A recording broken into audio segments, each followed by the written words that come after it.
아십의 운명을 논의할 때마다 세계관의 싸움이 벌어집니다.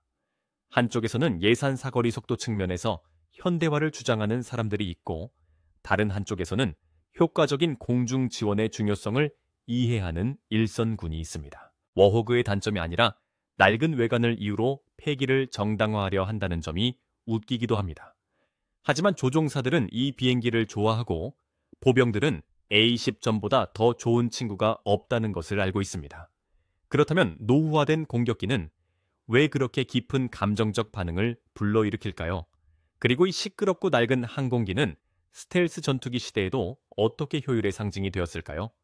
1960년대 후반 미국은 지상군을 지원할 특수 항공기가 시급히 필요한 상황에 직면했었죠. 베트남 전쟁 당시 미 공군의 유일한 근접 항공 지원기는 프로펠러 구동식 1940의 더글러스 A1 스카이레이더였습니다. 이 항공기는 속도가 느리고 지상 사격에 취약하며 무장이 미약해 베트남 밀림 상공 전투에서 약 260대의 손실이 발생했습니다. 1916년 9월 미 공군 참모총장 존 맥코넬 장군은 새로운 공격 실험용 AX 프로그램에 따라 근접 항공 지원기인 특수 CICS를 개발하라는 명령을 내렸습니다. 그리고 1년 후 20일 방위산업체들에게 정보 요청서가 배포되었습니다. 그러나 최종 요구사항은 1916년 봄이 되어서야 미 공군 담당자들이 보다 상세한 제안 요청서를 제출하면서 공식화되었는데, 최대 시속 410마일 임무, 방영 285마일, 최대 16,000파운드의 외부 적재 최대 4,000피트, 이륙 거리 항공기 1대당 가격은 100만 달러, 오늘날 약 12억 원 이하를 강조하는 내용이었어요. AX는 CAS 전용으로 설계된 최초의 미 공군 항공기였고, 워호그는 총을 중심으로 설계된 최초의 항공기로 놀림을 받기도 했습니다. 공격기 개발 요청과 동시에 사령부는 분당 4,000발의 발사 속도와 가능한 최고의 총구 속도를 갖춘 회전식 자동 30mm AX 대포에 대한 별도의 제한 요청을 했기 때문입니다. 오랜 선정 과정 끝에 페어차일드 리퍼블릭이 항공기 제조사로 선정되었고, 제너럴 일렉트릭이 대포를 담당하게 되었습니다. 아십의 전체 개념은 지상군에 대한 근접하고 지속적인 지원이라는 한 가지 이 아이디어를 중심으로 전개되었습니다. 적의 첫 포격 후 도망치지 않고 전장 상공을 맴돌며 계속해서 공격해야 했습니다. 이 공격기의 설계자들은 기술 솔루션을 최대한 단순화하여 최고 수준에서 숙제를 수행했습니다. 각각 9,065 파운드-피트의 추력을 내는 트윈 TF-34, GE-100A. 터보팬 엔진은 지상에서 멀리 떨어진 동체 높은 곳에 장착되어 손상 가능성이 적습니다. 이러한 배치로 지상에서 정비 및 재장전 중에도 운용이 가능해 전투 복귀 시간이 크게 단축되며 바이패스 비율과 배기 경로가 꼬리 날개를 통과해 적외선 신호가 크게 감소합니다. 또한 엔지니어들은 방화벽과 화재 진압 장비로 엔진을 기체 나머지 부분으로부터 보호했습니다. I-10의 4개의 연료 탱크는 중앙에 가깝게 배치되고 동체와 분리되어 있어 적의 포탄이 연료 탱크의 외피에 닿기 전에 기체의 외피를 관통해야 합니다. 또한 손상된 연료 라인은 자체 밀봉 기능이 있습니다. 기체가 받은 손상이 이러한 자체 밀봉 기능을 초과하면 체크 밸브가 손상된 탱크에 연료가 들어가지 못하도록 합니다. 워호그의 연료 시스템 구성품은 대부분 연료 탱크 내부에 위치하므로 구성품 고장이 연료 손실로 이어지지 않으며 급유 시스템은 사용 후 퍼지하도록 설계되었습니다. 연료 탱크의 내부와 외부를 덮는 메쉬 폴리우레탄 폼은 손상 시 파편과 연료 누출을 추가로 보호합니다. 하지만 적이 4개의 연료 탱크 모두를 파괴할 수 있다면 어떨까요? 이 경우 A10과 2개의 자체 밀봉 썸프는 최소 230마일의 연료 보유량을 보장하는데, 미친 소리처럼 들리지만 지난 거의 50년 동안 전투 출격을 통해 A10 조종사가 이미 입증한 바가 있습니다. 이 비행기는 튀어나온 송곳니, 아프리카 멧돼지의 주둥이를 닮은 총과 거대한 전면 랜딩, 기어의 외관 때문에 멧돼지라는 별명을 얻었지만 저희는 터미네이터라는 별명이 훨씬 더 적합하다고 생각합니다. 결국 이 기계는 거의 파괴되지 않습니다. 첫째, 23mm 구경 이하의 장갑을 관통하고 폭발력이 높은 포탄의 직접적인 타격에서도 쉽게 살아남을 수 있습니다. 둘째, A10은 유압식 비행 시스템의 이중화와 유압장치 고장에 대비한 기계식 백업 시스템을 갖추고 있습니다. 셋째, 수동 후진 모드를 통해 조종사는 엔진 꼬리 엘리베이터 또는 날개 중 하나를 잃어도 기지로 복귀할 수 있습니다. 마지막으로 워호그의 조종석과 비행 제어 시스템은 23mm 대포 사격과 간접적으로 57mm 포탄 파편을 견딜 수 있는 1200파운드의 티타늄 항공기 갑옷, 일명 갑옷 욕조로 보호받으며 두께가 0.51인치에 달하는 티타늄판으로 구성되어 있습니다. 이 욕조의 내부는 다층 나일론 스팔 쉴드로 덮여 있으며 전면 유리창과 캐노피는 소형 무기 사격에 강합니다. A10의 빈 무게의 약 6%가 장갑의 무게라면 어떨까요? 적들이 기체를 손상시키기 더욱 어렵게 만들기 위해 많은 A10은 선체 아래쪽 주포, 바로 뒤에 어두운 회색으로 칠해진 가짜 캐노피를 가지고 있습니다. 이것은 적들이 기체의 위치를 완전히 혼동할 뿐만 아니라 워톡가 어느 방향으로 기동하고 있는지 완전히 혼란스럽게 합니다. A10의 가장 큰 자산은 대포인 GAU-8A, 어벤저로 역사상 가장 강력한 항공기 대포 중 하나입니다. 유압식 7배럴 자동 게틀링 건으로 말 그대로 적의 갑옷을 아침 식사로 먹어치우는 대포입니다. 어벤저의 발사 속도는 원래 낮은 설정에서 분당 1100발 높은 설정에서 4200발로 선택 가능했지만 결국 분당 3900발이라는 단일 수치로 정해졌습니다. 이 속도로 A10은 탄창을 비우는데 약 수십 초의 연속 사격이 필요했지만 실제로는 과열을 방지하고 탄약을 절약하기 위해 1, 2초 연사로 제한되었습니다. 아니요, 연속 사격 기간에 대한 기술적 제한은 없습니다.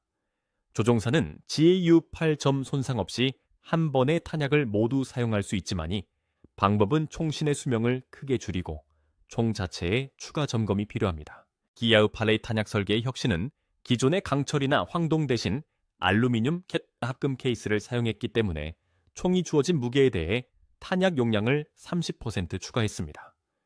크기 측면에서 30mm 에이벤저 카트리지는 표준 맥주 병과 비슷하지만 총 자체 크기는 폭스바겐 비트를 초과합니다. 이 무기를 제거하기 위해 유지 보수 담당자는 대포가 멧돼지 앞쪽 무게의 대부분을 차지하므로 항공기 꼬리 아래에 잭을 설치하도록 지시받았으며 그렇지 않으면 단순히 뒤집힐 수 있다는 점을 기억할 가치가 있습니다. 1970년대 후반에 A10은 조종석 우연 아래 철탑에 장착된 페니 레이저 수신기를 장착하여 레이저 지정자를 반사하고 적을 더욱 정밀하게 교전할 수 있었습니다. 1980년대에는 와우그의 관성 항법 장치가 도입되었고 1990년대 초반에는 컴퓨터화된 무기 유도 장비, 자동 조종 장치, 지형 경고 시스템을 제공하는 적어도 안전 및 조준 강화 LAST 업그레이드가 적용되어 A10과 같은 저공 비행 항공기에게 특히 중요한 장비들이 장착되었습니다. 90년대 후반과 2000년대 초반에도 우리의 영웅에게는 다운타임이 없었습니다. 글로벌 포지셔닝 시스템, 내비게이션 시스템과 다기능 디스플레이를 장착하고 통합 비행 및 사격 통제 컴퓨터 IFFCC로 LACE 시스템을 업그레이드했습니다. 공군은 또한 와우그의 엔진이 노후화되기 시작했음을 인식하고 새 엔진으로 교체할 계획을 세웠습니다. 그러나 이러한 야망은 2010억 달러 이상의 비용이 들었기 때문에 아이디어는 보류되었습니다. 그 후 공군은 2010년대까지 동력이 고갈될 위험이 있다고 계산하면서 지루한 날개 교체 과정이 계속되었습니다. 두꺼운 피부 긴급 예비품 키트 터스크 프로그램에 따라 설치된 새 날개는 새로운 임무에 대한 워호의 준비성을 크게 높이고 유지보수 비용을 더욱 줄였으며 노후화된 공격 항공기에 새로운 생명을 불어넣어 적어도 2035점까지 관련성을 유지했습니다. 그리고 조금 후 2016년 겨울 보잉은 새로운 날개를 장착한 A12, 2040년까지 문제없이 계속 운항할 것이라고 발표했습니다. A10A를 A10B로 업그레이드하는 것은 우리 돼지에게 큰 도약이었습니다. 2005와 2011 사이에 356, A10과 OA10의 전체 함대는 전천후 기능 향상된 사격 통제 시스템, 전자대책, ECM, 스마트 폭탄 유도, 링크 16과 SAT컴이 이끄는 최신 통신 스위트 2개의 다기능 디스플레이와 스로틀 레버와 비행 제어스틱에 버튼과 스위치를 배치할 수 있는 실습 스로틀과 스틱 HOTS 구성이 포함된 향상된 조종석을 받게 되었습니다. 스위트 10점이라고 불리는 이 업데이트에는 여러 표적 목록이 개선되어 조종사가 한 번에 3가지 유형의 무기로 여러 표적을 공격할 수 있게 되었습니다. 또한 이 항공기는 로켓의 최대 사거리에서 조준 솔루션으로 로켓의 오차 범위 내에서 조준할 수 있는 AGR-20 첨단 정밀 킬 무기 시스템인 APK GDS 레이저 유도 시스템을 완전히 통합했습니다. 회계 연도 초까지 미 공군은 28대의 A-10을 운용 중이었으며 그중 30대가 같은 해에 보냐드에서 비행을 마쳤습니다. 안타깝게도 군 최고사령부는이 전설적인 공격 항공기가 특히 중국과의 태평양 분쟁과 같은 미래의 고위급 작전에서 생존 가능성이 점점 더 제한적이라고 생각합니다. 그러나 공군 대표의 이러한 옵션이 의회가 오월톡 함대를 제거하려는 정기적 인시도를 적극적으로 막는 것을 막지는 못합니다. 게다가 그들은 여전히 전투 임무를 수행하고 있습니다. 예를 들어 지난 10월 이스라엘과 이란 간의 분쟁이 더욱 격화되고 이 지역의 다른 잠재적 위기에 대한 우려가 커지는 가운데 중동으로 파견된 항공기 중에는 워호그가 있었습니다. 이후 이 베테랑 공격기는 독재자 바샤르 알 아사드, 전복 이후 시리아의 정세가 다시 불확실해진 가운데 최근 몇 주 동안 시리아 전역을 타격하는 데 광범위하게 사용되었습니다. 이후 미 공군이 마침내 A-10기를 폐기한 후 요르단이나 우크라이나 같은 외국 공군으로 이동할 수 있다는 추측이 이어졌습니다. 하지만 그거 아세요? 왈톡은 단순한 비행기가 아니라 철학입니다. 미학보다 임무 완수와 보병의 생명을 우선시하는 엔지니어링 솔루션입니다. 견고한 금속 외피에 담긴 강력한 성능, 기술의 가치는 기술이 아니라 아이디어에 있기 때문에 기술이 구식이 되지 않는 드문 예. 전장에서 병사들을 지원할 필요가 있는 한 A-10점은 없어지지 않을 것입니다.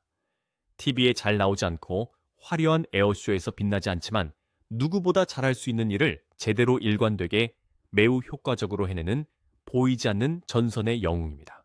이제 이 전설적인 항공기를 대체할 수 있는 항공기를 알려주실 차례입니다. 아래 댓글로 알려주세요. 영상이 재밌었다면 좋아요를 누르고 채널을 구독한 후 알림벨을 눌러 오늘과 같은 더 많은 콘텐츠를 확인해 주세요. 시청해 주셔서 감사드리며 다음 편에서 뵙겠습니다.